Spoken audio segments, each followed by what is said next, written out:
Hello students, in the video Rutherford nuclear model drawbacks அப்படினா அத மட்டும் நம்ம பார்க்க போறோம். Rutherford's nuclear model அதாவது வந்து ஒரு கோல்ட் ஃபாயில் எக்ஸ்பெரிமெண்ட் மூலமா ஆட்டத்தோட ஸ்ட்ரக்சரை எக்ஸ்பிளைன் பண்றது அவரோட இது model. The positive charge and most of the mass of the atom was densely concentrated in extremely small region. This small portion of the atom was called nucleus. The positive charge மட்டும் ஆட்டத்தோட சென்டரில் densely concentrated திக்காக கான்சன்ட்ரேஷனாக இருக்குது. அந்த concentration பேர் நியூக்ளியஸ்னு பேர் வச்சார். அதே நேரத்தில் nucleus is surrounded by electrons. அந்த நியூக்ளியஸ் இருக்கு இல்லையா, அந்த நியூக்ளியஸ் வந்து எலக்ட்ரான்ஸ் எல்லாம் சரௌண்ட் பண்ணப்பட்டிருக்கு. அந்த எலக்ட்ரான்ஸ் வந்து வெல் டிஃபைன்ட் ஆர்பிட்ஸ் வந்து அந்த பாத்தில் ரொட்டேட் ஆகிட்டு இருக்கு அந்த எலக்ட்ரான்ஸு அப்படின்னு சொல்கிறாரு. இது வந்து அப்படி எதுக்கு சிமிலர் டு தட் சொல்கிறாருன்னா, சோலார் சிஸ்டத்தில் சூரியன் நடுவில் இருக்கிறதும் எல்லா பிளானட்ஸும் சுற்றிக்கிட்டு இருக்கிறதையும் கம்பேர் பண்ணுறாங்க. ஓகேயா? Thus Rutherford's model of atom resembles the solar system in which the nucleus plays the role of sun. சூரியன் மாதிரி நியூக்ளியஸ் இருக்கிறதாகவும் எல்லா பிளானட்ஸ் சுற்றிக்கிட்டு இருக்கிற மாதிரியும் எலக்ட்ரான்ஸ் வந்து ஆட்டம்குள்ளே சுற்றுறதாகவும் மாடல் இருக்குது. Electrons and the nucleus are held together by electrostatic force of attraction. நடுவில் இருக்க நியூக்ளியஸையும் எலக்ட்ரான்ஸையும் எலக்ட்ரோஸ்டாட்டிக் ஃபோர்ஸ் ஆஃப் அட்ராக்ஷன் மூலமாக தாங்கி நின்றுக்கிட்டு இருக்கு. அது ஓகே, இந்த மாதிரி சொல்கிறாங்க. ஸோ இந்த ப்ரொப்போசலை வச்சு அதில் இருக்க ட்ராபேக்ஸ் என்னென்னு பார்ப்போம். அதாவது ஒரு சோலார் சிஸ்டத்தையும் ஒரு ஆட்டம்குள்ளே இருக்கிறதையும் கம்பேர் பண்ணுறாங்க. இந்த சோலார் சிஸ்டத்தில் பொறுத்த வரைக்கும் ரெண்டு ஃபார்முலாஸ் இருக்குது. அதாவது ஒன்று சார்ஜை வச்சு ஒரு ஃபார்முலா, இன்னொன்று வந்து மாஸ். சோலார் சிஸ்டத்தில் இருக்கிற ஒவ்வொரு பிளானட்ஸும் ஒவ்வொரு மாஸ் இருக்கும் அதுக்கு. ஸோ அந்த மாஸை வச்சு அதுக்குண்டான கிராவிடேஷனல் ஃபோர்ஸ்க்குண்டான ஒரு ஃபார்முலா. ஸோ கூலும்ஸில் படி பார்த்தோம்னா Coulomb force K into Q1 Q2. Q1 Q2னா சார்ஜு, ரெண்டு சார்ஜுக்கு நடுவில் இருக்கிற distance R, where Q1 Q2 are the charges and R is the distance of separation of the charges. K is the proportionality constant. So இது வந்து ரெண்டு சார்ஜுக்கு மத்தியில் உள்ளது. சார்ஜுக்கு மத்தியில் என்ன அர்த்தம்? ஒரு ஆட்டாமிக் ஸ்ட்ரக்சருக்குள்ளே ஒரு நியூக்ளியஸு ஒரு எலக்ட்ரான்ஸ் இருக்குது. ஸோ இந்த ரெண்டுக்குள்ள ஃபோர்ஸ் அதுக்கு உண்டான ஃபார்முலா. இந்த ஃபார்முலா அப்படி எதுக்கு சிமிலராக இருக்குதுன்னு சொல்கிறாங்கன்னா, similar to the gravitational force. ஆட்டம்குள்ளே இருக்கிறது எலக்ட்ரோஸ்டாட்டிக் ஃபோர்ஸு. சோலார் சிஸ்டத்தில் சன்னுக்கும் மற்ற பிளானட்ஸுக்கும் இருக்கிறது கிராவிடேஷனல் ஃபோர்ஸ் வந்து பார்த்திங்கன்னா G இன்ட்டு M1 M2. இப்போ M1 M2னா ரெண்டு மாஸ். எக்ஸாம்பிள் இப்போ எர்த்துக்கும் சூரியனுக்கும் மாஸ் M1 M2. ஓகேயா? ரெண்டுக்குள்ள distance. So gravitational force where M1 M2 are the masses and R is the distance of separation of the masses. G is the gravitational constant. இந்த ரெண்டு ஃபார்முலாவையும் compare பண்ணுறாங்க. So இதை compare பண்ணும்போது என்ன miss ஆகுது? சோலார் சிஸ்டம் சுற்றிக்கிட்டு இருக்குது. ஸோ எல்லா பிளானட்ஸும் வெல் டிஃபைன்ட் ஆர்பிட்ஸில் சுற்றிக்கிட்டு இருக்குது. ஓகேயா?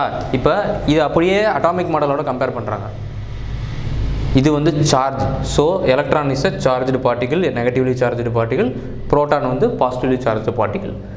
ஸோ இதுக்கு உண்டான எலக்ட்ரோஸ்டாட்டிக் ஃபோர்ஸ் ஆஃப் அட்ராக்ஷனையும் சோலார் சிஸ்டத்தில் எல்லா பிளானட்ஸுக்கு நடுவில் இருக்கிற கிராவிடேஷனல் ஃபோர்ஸ் ஆஃப் அட்ராக்ஷனையும் கம்பேர் பண்ணுறாங்க. அந்த ஃபார்முலாவே ரெண்டுமே ஒரே மாதிரி இருக்குது அப்படின்னு சொல்லி கம்பேர் பண்ணுறாங்க. ஸோ இதில் என்ன ட்ராபேக் ஆகும்? என்ன ட்ராபேக்னா, when a body is moving in an orbit, ஒரு பாடி வந்து ஒரு ஆர்பிட்டில் மூவ் ஆகிட்டுருக்கு, it undergoes acceleration. அக்சலரேஷன் என்னது? Change in velocity. ஓகேயா? சேஞ்ச் இன் வெலாசிட்டி வந்து சேஞ்ச் ஆகிட்டே போகும். ஸோ ஸ்பீடு கான்ஸ்டண்ட்டாக இருந்தாலும் அக்சலரேட் ஆகி தான் ஆகணும். ஏன்னா டைரக்ஷன் சேஞ்ச் ஆகும். இப்போ இப்படியே கான்ஸ்டண்ட்டான அக்சலரேஷனில் ஓடிக்கிட்டு இருந்தாலுமே இப்படி வளையும் பொழுது அக்சலரேட் ஆகி தான் ஆகணும். ஓகேயா? ஸோ இந்த அக்சலரேட் ஆகிட்டே இருக்குது. இந்த அக்சலரேஷன் ஆகிட்டே இருக்கும் பொழுது என்ன அர்த்தம்? According to the electromagnetic theory of மேக்ஸ்வெல்லோட எலக்ட்ரோமேக்னெட்டிக் தியரி படி சார்ஜ்டு பார்ட்டிகிள்ஸ்னால் எலக்ட்ரான்ஸ் வந்து அக்சலரேட் ஆச்சுன்னா when accelerated should emit electromagnetic radiation. கண்டிப்பாக ஒரு சார்ஜ்டு பார்ட்டிகிள் அக்சலரேட் ஆச்சுன்னா அதிலிருந்து எலக்ட்ரோமேக்னெட்டிக் ரேடியேஷன் வந்து எமிட் ஆகணும். எலக்ட்ரோமேக்னெட்டிக் ரேடியேஷன் ஒன்றும் இல்லை, எலக்ட்ரிக் ஃபீல்டு மேக்னெட்டிக் ஃபீல்டு ரெண்டுமே பெர்பெண்டிகுலராக எமிட் ஆகும். So this feature does not exist for planets. Charged பார்ட்டிகளுக்கும் ஒரு பிளானட்டுக்கும் வித்தியாசம் இருக்குது. அதுதான் அது. சார்ஜ்டு பார்ட்டிகள் அக்ஸலரேட் ஆச்சுன்னா எலக்ட்ரோமேக்னெட்டிக் ரேடியேஷன் வெளியே வருது. ஆனால் பிளானட்ஸுக்கு வந்து சார்ஜ்டு பார்ட்டிகள் கிடையாது. ஸோ இதுதான் கம்பேரிசன். ஸோ இது வந்து ஒரு சீரியஸான ட்ராபேக்கு.